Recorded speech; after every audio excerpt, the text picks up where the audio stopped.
ကျွန်တော်ဒီနေ့match လာ29နဲ့ကြာတာရင်းတည့်တာတော့ဖြစ်ပလာနိုင်တဲ့ကမ္ဘာရွှေစည်းနေတာကိုကျွန်တော်သုံးသပ်ပြောကြားပေးသွားမှာဖြစ်ပါတယ်ကမ္ဘာရွှေစည်းကတော့ကျွန်တော်တို့ဈေးငြိမ်နေတာကျွန်တော်တို့ပြီးခဲ့တဲ့ပတ်တောက်ကြနေကြရဆိုရင်ကျွန်တော်တို့ဒီနေ့ဆိုရင်4ရက်မြောက်ရှိပြီပေါ့နော်ဒီနေ့မှာတော့ကျွန်တော်အမြင်တစ်ဖက်ဖက်ကိုဖောက်သွားလိမ့်မယ်မြင်နေကြမြကျွန်တော်တူတဲ့မြင်အတက်ဖက်ပေါ့ဘာလို့အတက်ဖက်လဲမေးမယ်ဆိုကျွန်တော်ရိုးရှင်းစဉ်းစားကြည့်မှန်တယ်ကမ္ဘာရွှေစည်းကပြီးခဲ့တဲ့ပတ်တောက်ကြနေရစာပြီး sideways ပြနေမှန်တယ်ဒါပေမဲ့ကြာတာကျွန်တော်3000အောင်မမြင်အောင်3000နားရောက်ရင်ပြန်တက်လာရောကြည့်လိုက်ဒီမှာဒါဆိုရင်ကျွန်တော်တောက်ကြနေတော့3000ထိအနေဆုံးကြာခဲ့တယ်3000ဆိုကြပါစို့3000ထိအနေဆုံးကြာခဲ့တယ်ဟုတ်ပြီကျွန်တော်တို့တလင်းနာနေပဲကြာတယ်3002ထိပဲကြာခဲ့တယ်အင်္ဂါနေ့မှာကြာတယ်3000ခွန်3008မနေ့တော့ဆို3073စနစ်လောက်ထိပဲကြာတယ်ဒီနေ့ဆိုပြကျွန်တော်တို့3018လောက်ထိပဲကြာပြဿနာကြာတဲ့ဈေးတွေကမြင့်လာတယ်တနည်းအားဖြင့်ကျွန်တော်တို့higher low ဖြစ်လာတယ် higher low ဆိုတာကျွန်တော်တို့အနေဆုံးတရက်တာနေထားရအနေဆုံးကျတဲ့ဈေးတွေကတပိပိချင်းမြင့်လာတယ်ပေါ့နော်ပြီးတော့ sideways ပြီးနေရပြတော့ကျွန်တော်3000အောက်တောင်ကျွန်တော်တို့တစ်ချက်လေးဆွေးဆွဲချတာမျိုးမမြင်ခဲ့ရဘူးအဲ့အဘက်ကမှာလက်ရှိနေတာရဈေးငြိမ်နေတာမှန်ပေမဲ့လည်းအတက်ဖက်အားတာတဲ့ဈေးငြိမ်နေခြင်းမျိုးဖြစ်ပါတယ်အဲ့အဘက်ကဒီနေ့မှာကျွန်တော်ဈေးတက်မှန်တယ်ဘလောက်အထိအနေဆုံးတက်မှန်တယ်လို့မြင်မယ်ဆိုကျွန်တော်ဒီဈေးတန်းဆုံးထိ50နာတီကျွန်တော်တက်မှန်တယ်3050နာတီတက်မှန်တယ်ဟုတ်ပြီအဲ့ဆိုကျွန်တော်ဒီနေ့မှာကဘာရှူကျွန်တော်ဘာဦးစားပေးတယ်အဝယ်ဦးစားပေးတယ်ဟုတ်ပြီဘယ်ဈေးမှာဝယ်တင်လဲကျွန်တော်အချိန်တနာရဲ့တိုင်းတာနဲ့တွားကြည့်လိုက်အချိန်တနာရဲ့တိုင်းတာနဲ့ကြည့်မယ်ဆိုကျွန်တော်ဘယ်ဈေးမှာဝယ်တင်လဲလို့ကျွန်တော်မေးမယ်ဆိုရင်အနေဆုံးဝယ်တင်တဲ့ဈေးကကျွန်တော်ဒီ3020ကြာဗျ3020နားရောက်ရင်ကျွန်တော်ဝယ်ဖို့အားပေးခြင်းနဲ့3020ဇုံနေနဲ့ပြောပါဆိုရင်ကျွန်တော်တို့3020နဲ့ကျွန်တော်တို့ဒီချာပေါ့3025ချာဒီဈေးတန်းရောက်ရင်ဝယ်လို့ရတယ်ဟုတ်ပြီဒီထက်ပိုဈေးချခဲ့ရင်တော့3010နားဝန်းကျင်ဆိုတော့ရဲဝယ်လို့ရတယ်ဗျ3010နားတော့ကြပါတော့မလားမသိဘူးเนาะမကြားပို့တော့များ3010နဲ့3015ချာဆိုတော့ကျွန်တော်ဒီနေ့ကဘာရွှေကိုဝယ်လို့ရတယ်ဟုတ်ပြီဘယ်လောက်ထိ target ထားလို့ရတယ်အနည်းဆုံး3045ဒီထက်ပိုကို target ထားရတဲ့ risk ယူရတဲ့ဆိုရင်3050 3055ဒီ target ထားလို့ရတယ်ဒီနေ့တော့ကျွန်တော်အဝယ်ကိုပဲဦးစားပေးမယ်အယောင်ကတော့အနေဆုံးပြကျွန်တော်တို့ အချိန်နှစ်ခုပါပဲကျွန်တော်တို့အယောင်စဉ်းစားမယ်3060နာဈေးတက်ခဲ့လို့3060နာဝန်းကျင်မှာကဘာရွှေဈေးကအချိန်တနားရအတိုင်းတာအားဖြင့်ကျွန်တော် market ခေါ်ရ H1 time frame အားဖြင့်3060နာမှာဈေးအကြတော့ခက်ကြီးပြန်ပြီးခဲ့မယ်ဆိုရင်ကျွန်တော်ရောင်းမယ်နောက်အချိန်တစ်ခုကတော့3000ဈေးတန်းအောက်မှာဒီနေ့တနေ့တာတွင်ကဘာရွှေဈေးပေါ့နော်အချိန်တနားရဲ့အတိုင်းတာပိတ်ဈေးကျွန်တော်တို့ market ခေါ်ရ H1 bear candlestick နဲ့3000ဈေးတန်းအောက်မှာဖောက်ကြပြီးဈေးပိတ်သွားရင်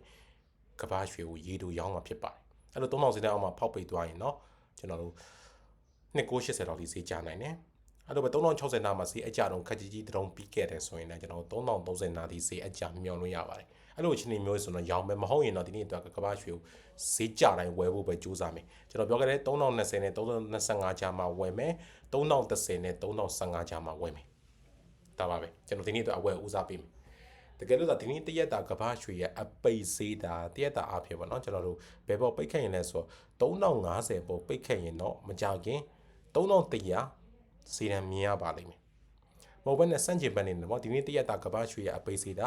3000ဈေးတန်းအောက်မှာဈေးပြန်ပိတ်ခဲ့ရင်တော့ကျွန်တော်တို့မနေ့ပြန်တောက်ကြနေပါဘူး2990တို့2960တို့ထိဈေးပြန်ကန်အကြမျိုးမြင်ရနိုင်ပါတယ်အဲ့ဒါဖြစ်တဲ့ကဒီနေ့ကဘာရွှေရဲ့တရက်တာအပိတ်ဈေး D1 ကန်တယ်က3050အထက်ပိတ်နိုင်မလား3000အောင်ပိတ်နိုင်မလားစောင့်ကြရဖြစ်ပါကျွန်တော်ဒီနေ့တော့ကဘာရွှေကိုဈေးကြတိုင်းအဝယ်ပဲကြိုက်ပါတယ်အဝယ်ဦးစားပေးစီချင်ပါတယ်ကျွန်တော်အယောင်းကိုဒီနေ့အတွက်မိထားစေချင်ပါတယ်ကျွန်တော်ပြောခဲ့တဲ့အခြေအနေနှစ်ခုကလွင်ကျန်တဲ့အနေထားလေးမှာကျွန်တော်အယောင်းကိုမိထားစေချင်တယ်ခင်ဗျဟုတ်ပြီတရင်ပိုင်းဆိုရင်တော့ဒီနေ့ညပမာစံတော်ချင်းညပမာစံတော်ည8နာရီမှာ GDP data ရှိတယ်ပေါ့ GDP ကတော့ပြီးခဲ့လာတဲ့ 0.8% နည်းသွားမယ်မှန်းထားတယ်ပြီးရင်အလုံးလက်မဲ့နှုံထားပေါ့နော်အလုံးလက်မဲ့နှုံထားကလည်းတိုးလာပဲမှန်းထားတယ်ပြီးတော့ဒေါ်လာအင်ဒက်က104ထက်ကိုမဖောက်နိုင်သေးဘူးဗျာကျွန်တော်တို့104ထက်ကိုကောင်းကောင်းမကျော်နိုင်သေးဘူးပွင့်နေပြောဆိုဒေါ်လာအင်ဒက်က105အထက်လောက်ကျော်နိုင်မှရေတိုဆက်တနိုင်မှာ105အထက်မပြောနဲ့104အထက်တောင်ကောင်းကောင်းမကျော်နိုင်သေးတဲ့ဒေါ်လာအင်ဒက်ကတော့ဆက်အားနည်းနေတော့မှခင်ဗျ ဒီလိုဒေါ်လာအင်တက်တောက်လျှောက်အားနေနေတာအသက်ဘက်ကကဘာရွှေကိုဗျာကြကြင်တော့မှမကြစေနိုင်မနဲ့အသက်ဘက်ဆက်သွားစေနိုင်ဘူးသတင်းပိုင်းရတွန်းအားဖြစ်စေနိုင်တယ်ပေါ့နော်အဲ့ဒါပြတဲ့ခါမှာသတင်းပိုင်းရလည်းကဘာရွှေကျွန်တော်နည်းနည်းဆက်တက်ပံမှန်းတာပဲ3050လောက်ထိတွားနိုင်တယ်ခင်ဗျာသတင်းပိုင်းရတယ်ပြီးတော့ GDP data တွေအနေထား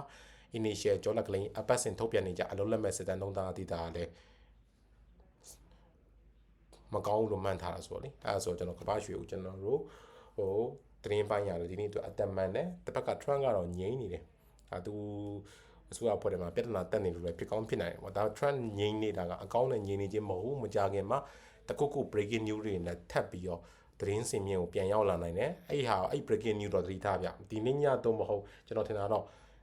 ဒီနေ့ကြတာပြင်းနေ့တောက်ကြတင်းနာနေ့ဒီမှာ trend ပြန်ပြီးတော့သတင်းတွေနဲ့ပြန်ထွက်လာလိမ့်မယ်အဲ့ထွက်လာတဲ့အချိန်မှာဈေးကလည်းအလောက်ခတ်ကျန်းလိမ့်မယ်အဲ့ဖြစ်တဲ့အခါမှာအဲ့ breaking news တွေတော့သတိထားကိုကအမှန်နဲ့ကျွန်တော်ဒီနေ့မှာအဝယ်ဦးစားပေးတဲ့နာမည်နဲ့ဝယ်ထားရဆိုတော့မှ risk management တွေတေချာလုပ်ထားပါကျွန်တော် market ခေါ်ရအရှုံးပိုင်းစိမ်းနဲ့ stop loss ပေးထားမဟုတ်ရင်ကျွန်တော် breaking news တွေထွက်လာတယ်ဆိုရင်ခုန trend breaking news တွေပါကောက်ထွက်လာရဆိုရင်အခက်မသိလို့ဈေးကခရမ်းသွားရဆိုရင်ကျွန်တော်တို့အနေနဲ့များနိုင်တယ်ပေါ့နော်အဲ့ဖြစ်တဲ့ကအရာလေးသတိထားဖို့လိုအပ်ပါတယ်ဟုတ်ကဲ့ဒါလေးကကျွန်တော်ဒီနေ့တရက်သားသုံးချက်ဗီဒီယိုလေးဖြစ်ပါတယ်အခုလိုသုံးချက်ဗီဒီယိုတွေကို up to date ကြည့်ချင်တယ်ဆိုတော့ကျွန်တော် YouTube channel လေးကို subscribe လုပ်ထားကြပါကျွန်တော်စီမှာဒီကဘာချွေရောင်းဝယ်လုပ်ငန်းနဲ့ပတ်သက်တဲ့အခြေခံ online သင်တန်းတွေတက်လို့ရပါတယ်အဲ့ဒါနဲ့ပတ်သက်ပြီးတော့ကျွန်တော်စီမှာစုံစမ်းမြင်နိုင်ပါတယ်ခင်ဗျကဘာချွေတို့ကြအားလုံးပဲဒီနေ့မလ29ရက်နေ့မှာကဘာချွေစေတဲ့ကြောက်မှန်မှန်ကန်ကန်အရောင်းဝယ်လုပ်ပြီးတော့အကျိုးမဲ့များပိုင်ဆိုင်နိုင်ကြပါစေခင်ဗျ